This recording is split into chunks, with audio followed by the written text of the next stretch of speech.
बोलिए सूर्य नारायण भगवान की जय। प्रिय भक्तगणों, रविवार सूर्य देवता की पूजा का दिन होता है।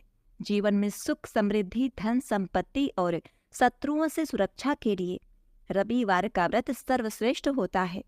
देवी भागवत पुराण के अनुसार भगवान विष्णु की आंखों से उत्पन्न होने के कारण ही सूर्यदेव उनके ही नाम नारायण से जाने जाते हैं। इसीलिए उन्हें संसार में सूर्य नारायण के नाम से जाना जाता है।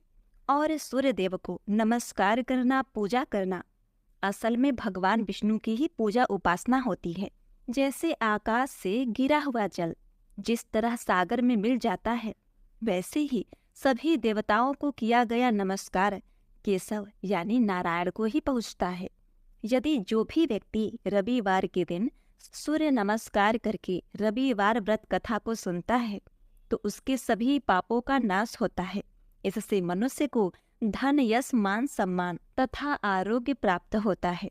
इस व्रत को करने से स्त्रियों का बाझपन दूर हो जाता है तथा मोक्ष की प्राप्ति होती है। तो आज मैं सुना रही हूँ रविवार के दिन सुनी जाने वाली रविवार की बड़ी ही दुर्लभ पौराणिक व्रत कथा, जिसे आप सभी भक्तगण बड़ी श्रद्धा तथा प्रसन्न चित्त मन से पूरा अवश्य सुनिएगा। प्राचीन काल में एक बुढ़िया माई थी। वह नियमित रूप से रविवार का व्रत करती थी।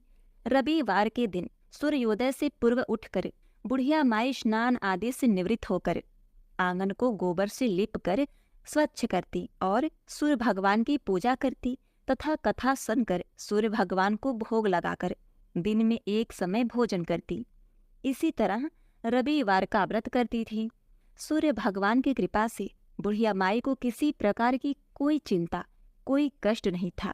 उनका घर धन्य धान से भरा हुआ था। उस बुढ़िया माई को सुखी देखकर उसकी पड़ोसन उससे बहुत जलती थी। बुढ़िया माई रोजाना पड़ोसन के आंगन में बधी गाय का गोबर लाती और अपना घर लीपती।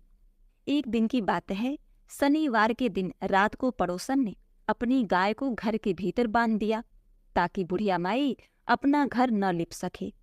रविवार को गोबर न मिलने से बुढ़िया माई अपना आंगन नहीं लीप सकी। आंगन न लीप पाने के कारण उस बुढ़िया माई ने सूर्य भगवान को भोग भी नहीं लगाया और उस दिन स्वयं भी भोजन नहीं किया। सूर्यास्त होने पर बुढ़िया माई भूखी प्यासी सो गई।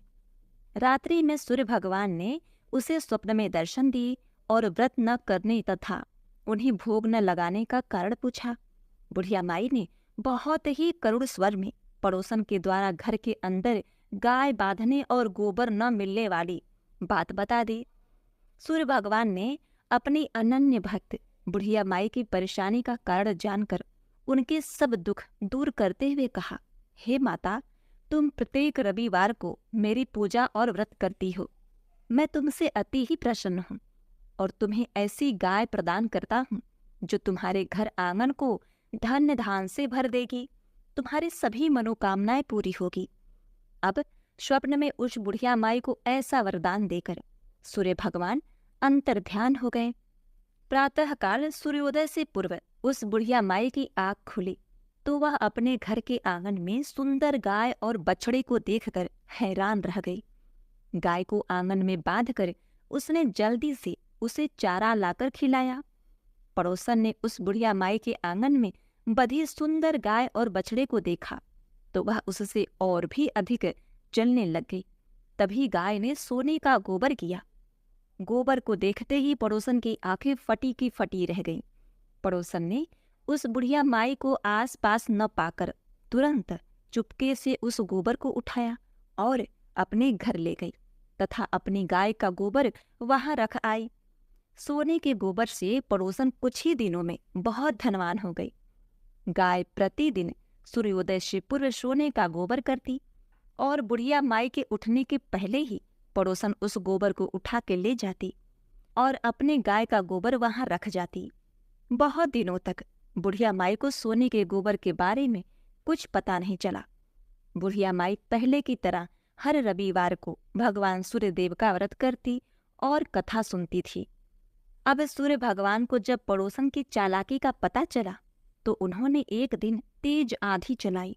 आंधी का प्रकोप देखकर बुढ़िया माई ने अपनी गाय को घर के भीतर बांध दिया। अब पड़ोसन सोने का गोबर न ले जा सकी। सुबह उठकर बुढ़िया माई ने सोने का गोबर देखा तो उसे बहुत ही आश्चर्य हुआ। उस दिन के बाद बुढ़िया माई गाय को घर के भीतर बांधने लग गई। सोने के गोबर से कुछ ही दिनों में वह बुढ़िया माई बहुत ही धनी हो गई। बुढ़िया माई के धनी होने से पड़ोसन और बुरी तरह जल भुनकर राख हो गई। अब की बार उसने अपने पति को नगर के राजा के पास भेजा और बुढ़िया माई के पास सोने का गोबर देने वाली गाय के बारे में बताया। राजा ने अपने सैनिक भेजकर बुढ़िया माई की गाय लाने का आदेश दे दिया। अब सैनिक बुढ़िया माई के घर पहुंचे। उस समय बुढ़िया माई सूर्य भगवान को भोग लगाकर स्वयं भोजन ग्रहण करने वाली थी। राजा के सैनिक जबरदस्ती गाय और बछड़े को लेकर महल की ओर चल पड़े। बुढ़िया माई ने प्रार्थना की, बहुत रोई, बहुत चिल्लाई, लेकिन राजा के सैनिक नहीं माने। गाय व बछड़े के चले जाने से बुढ़िया माई को बहुत दुख हुआ। उस दिन उसने कुछ नहीं खाया और भूखी प्यासी सारी रात सूर्य भगवान से गाय व बछड़े को लौटाने के लिए प्रार्थना करती रही। अब उधर गाय देखकर राजा बहुत ही खुश हुआ। सुबह जब राजा ने सोने का गोबर देखा तो उसके आश्चर्य का ठिकाना न रहा। उधर सूर्य भगवान को भूखी प्यासी बुढ़िया माई को इस तरह प्रार्थना करते देखकर उस पर दया आ गई। उसी रात सूर्य भगवान ने राजा को स्वप्न में कहा, तुम्हारा महल नष्ट हो जाएगा, तुम्हारी संतानें मृत्यु के गाल में समा जाएंगी। प्रिय भक्तों, सूर्य भगवान के स्वप्न से बुरी तरह भयभीत होकर राजा ने प्रातः उठते ही गाय और बछड़ा बुढ़िया माई को लौटा दिया।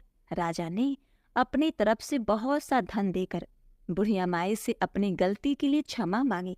राजा ने पड़ोसन और उसके पति को उसकी इस दुष्टता के लिए दंड भी दिया।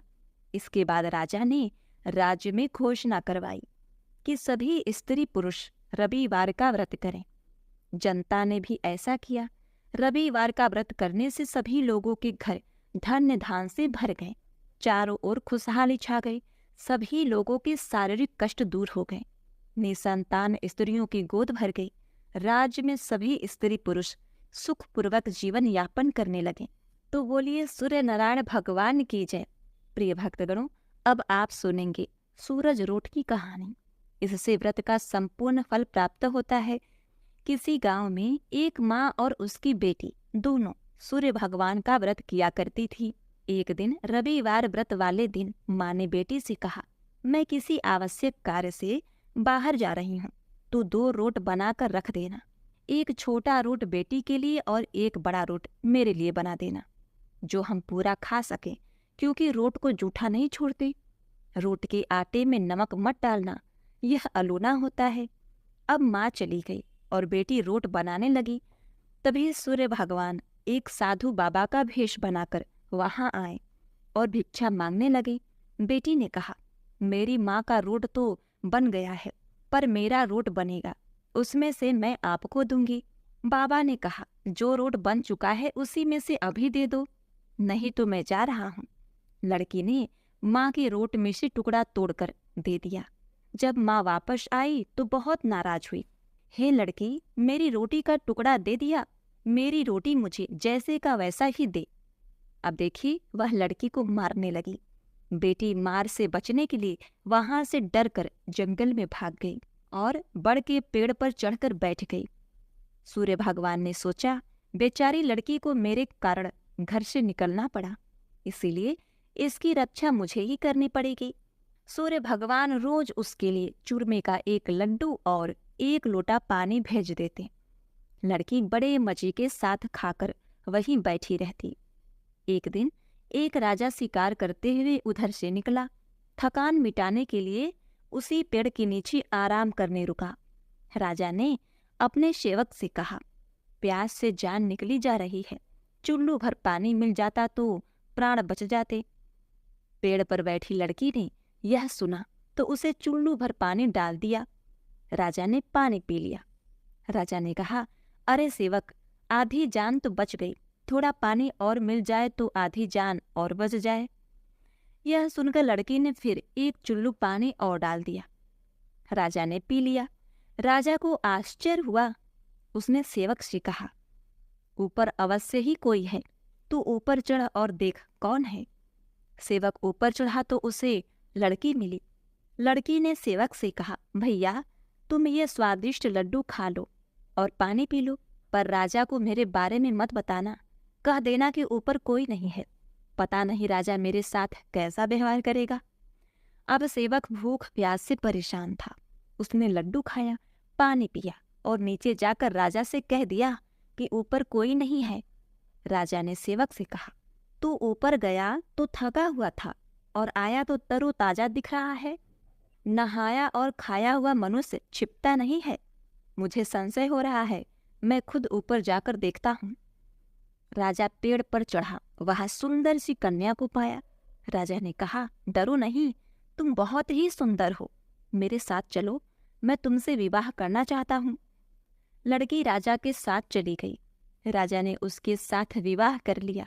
साल भर में ही उसने एक सुंदर बालक को जन्म दिया। उसकी अन्य रानियां, उसकी देवरानी, जेठानी आदि उसकी और उसके पुत्र की सुंदरता से जलने लगी थीं। इसी तरह सूर्य भगवान का व्रत आया। लड़की रानी ने व्रत के लिए रोट बनाया। दूसरी रानियों ने राजा से कहा, तुम्हारी नई रानी को रोट बनाने नहीं आता। उसका बनाया हुआ रोट खाओगे तो आपका पेट दुखेगा, रानी खाएगी तो तुम्हारे पुत्र का पेट दुखेगा। अब नई रानी ने यह बात सुन ली और उसने रोट को थाली के नीचे छुपा दिया और सूर्य भगवान से सहायता के लिए प्रार्थना करने लगी। राजा ने जब पूछा, थाली के नीचे क्या है, तो उसने कहा कि मेरे गरीब पीहर से आया हुआ उपहार है। राजा ने थाली उठाई तो देखा उसके नीचे सोने का चक्र था। राजा ने कहा, वाह, गरीब पीहर वालों का ऐसा उपहार। नई रानी चुप रही। एक दिन रानी खिड़की में खड़ी थी, तभी उसे उसकी माँ दिखाई दी, जो दरिद्र अवस्था में सब्जियां बेच रही थी। उसने सोचा, माँ को यहाँ बुला ले तो यहाँ आराम से रह लेगी। इतने नौकर चाकर में वह भी काम कर लेगी और किसी को पता भी नहीं चलेगा। उसने माँ को बुलाया। रानी की माँ आते ही वही बात दोहराने लगी, हे लड़की, मेरी रोटी का टुकड़ा दे दे। मेरी रोटी मुझे जैसी का तैसा चाहिए। रानी ने सोचा, कहीं सबको पता न चल जाए कि मैंने अपनी माँ को इस तरह महल में बुलाया है, मुसीबत हो सकती है। उसने माँ को चुपचाप एक कमरे में रहने को कहा, बाहर से ताला लगा दिया।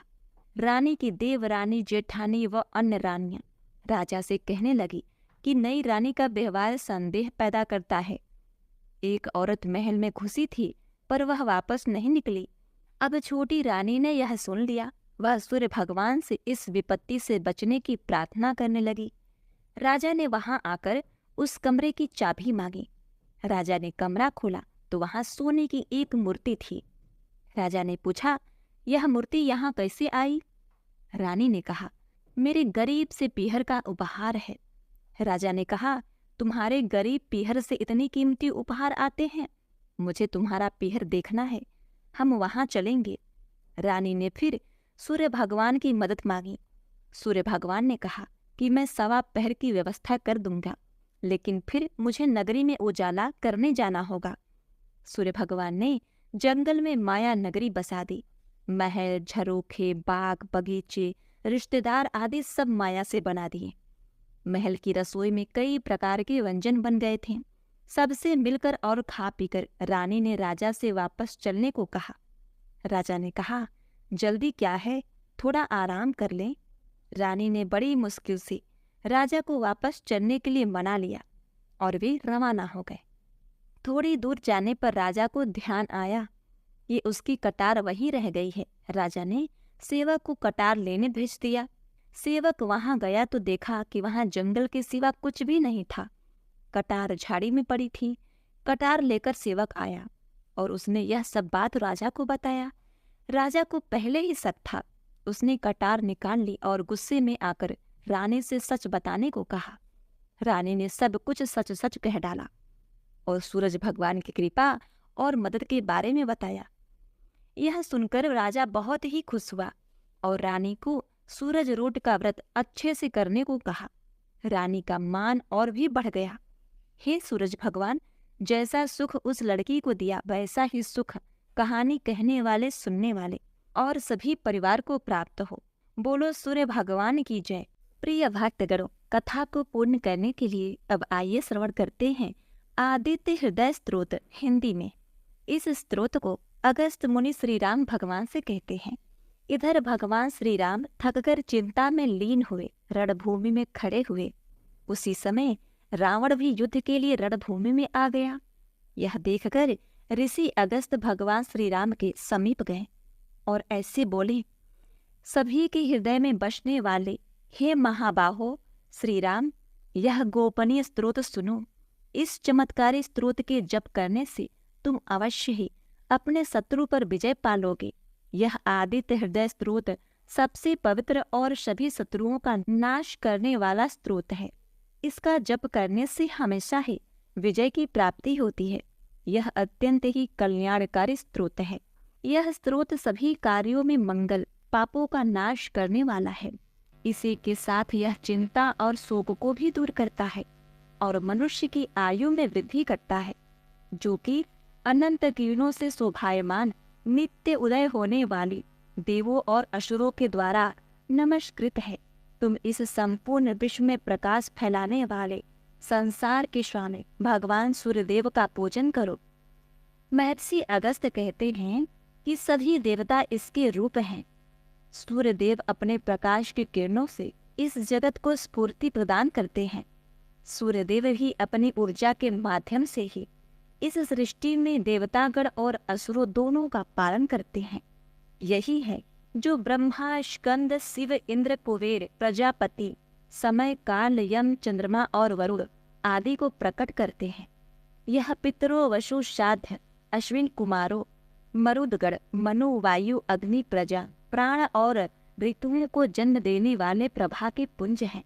इनको अलग अलग नामों से जैसे आदित्य, सविता, सूर्य, खग, पुषा, गभस्तिमान, भानु, हरणेता, दिवाकर और हरिदश्व, सहस्त्राची, सप्तसप्ती, मरीचिमान, तिमिरो मत्थन, शंभु, त्वष्टा, मार्तंड, हिरण्यगर्भ, शिशिर, तपन, भास्कर, रवि, अग्निगर्भ, अदिति पुत्र, शीत का नाश करने वाले और व्योमनाथ, तमभेदी, ऋग्ययु और सामवेद के पारगामी, धन, वृष्टि, अपाम मित्र, आकाश में तीव्र गति से चलने वाले, आतपी, मंडली, मृत्यु, पिंगल, सर्वतापन, कवि, विश्व, महातेजस्वी, रक्त, सर्वभवोदव भव है। नक्षत्र, ग्रह और तारों के अधिपति, विश्व की रक्षा करने वाले, तेज स्वामियों में भी तेजस्वी और द्वादशात्मा को नमस्कार है। पूर्व गिरि उदाचल तथा पश्चिम गिरि अस्ताचल के रूप में आपको नमस्कार है। ज्योतिर्गणों के स्वामी तथा दिन के अधिपति को नमस्कार है। जो जय के रूप हैं, विजय के रूप हैं, हरे रंग के घोड़ों से युक्त रथ वाले भगवान को नमस्कार है। सहस्त्रों किरणों से प्रभावान आदित्य को बारंबार नमस्कार है। उग्र, वीर और सारंग भगवान सूर्यदेव को नमस्कार है। कमलों को विकसित करने वाले प्रचंड तेज वाले मार्तंड को नमस्कार है। आप ब्रह्मा, विष्णु और शिव तीनों के स्वामी हैं। सुर आपकी संज्ञा है। यह भूमंडल आपका ही तेज है। आप प्रकाश से परिपूर्ण हैं। आपको स्वाहा करने वाली अग्नि के स्वरूप हैं। रौद्र रूप आपको नमस्कार है। अज्ञान, अंधकार के नाशक, शीत के निवारक तथा शत्रुओं के नाशक आपका रूप अप्रमेय है। आपकी प्रभा तृप्त वर्ण के समान है। आप ही हरि, विश्वकर्मा, तम या अंधेरे के नाशक, प्रकाश स्वरूप और जगत के साक्षी आपको हमारा नमस्कार है। हे रघुनंदन, भगवान सूर्यदेव ही सभी भूतों के संहारक, रचना और पालन करने वाले हैं। यही अपनी किरणों से गर्मी और वर्षा करते हैं। यह देव सभी भूतों में अंतर स्थित होकर उन्हें सो जाने पर भी जागते रहते हैं। यही अग्निहोत्री कहलाते हैं। यही वेद, यज्ञ और यज्ञ से मिलने वाले फल हैं। यह देव संपूर्ण लोकों की क्रिया का फल देने वाले हैं।